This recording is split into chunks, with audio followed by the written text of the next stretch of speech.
I'm going to tell you how I stayed consistent with my goals to change my life after trauma. Because when people have goals that are inspired by trauma, they sabotage themselves and say exactly the same because they're in survival mode and because of the limiting fears that came from that traumatic event. So if you had a goal to want financial freedom, but you have a lot of money wounds, that's going to sabotage it. If you have a goal to lose weight, but you gained weight from trauma, that's going to sabotage it. If you have a goal to want to be in a healthy relationship, but you just came from a toxic, narcissistic one, that's going to sabotage it. And the reason being is because when you came out of that situation, you're still within that conditioning and that wiring, and you being familiar with those toxic feelings is still in your body. So as a result, you're going to turn on survival mode and want to get to your goals so badly to try to save you. And the way that I was able to get through that is exactly that. I took my body out of survival mode. I trained my brain to understand that we are not in that toxic relationship anymore. We don't have that relationship with food anymore.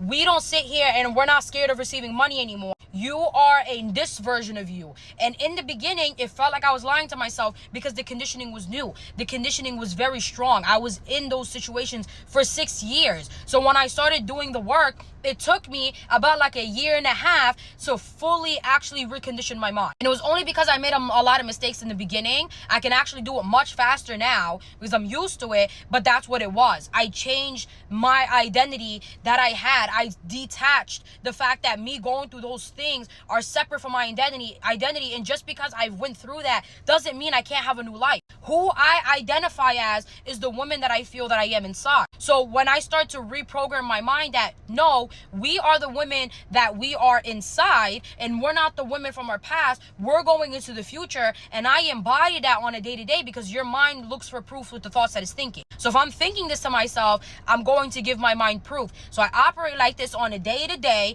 Now I believe my future is much stronger than my past. And this took a lot of practice, a lot of mind battles, a lot of just wrestling with myself. But this is what it is at the end of the day. When you can handle your identity and what you attach to at the root, you're gonna stop thinking that your past is who you actually are, and it's gonna start being just a faded memory, and now all you can literally see is just the future. And not even just the future, you're gonna feel it in the present. You're gonna feel like you already that now. You already lost the weight, you already have the healthy relationship, you already have the money. You're gonna feel like it's already yours because you embody it so much. You have so much self-trust. You feel it in your heart so much. You can feel it in your body. You don't need the proof. You already know it's yours. And this is a feeling that only you can understand, not people around you. That's how you go from going through a lot of trauma for so many years to actually knowing that you can change your fucking life. It's all in the brain when you can actually recondition your brain to think as the identity that you know that you are.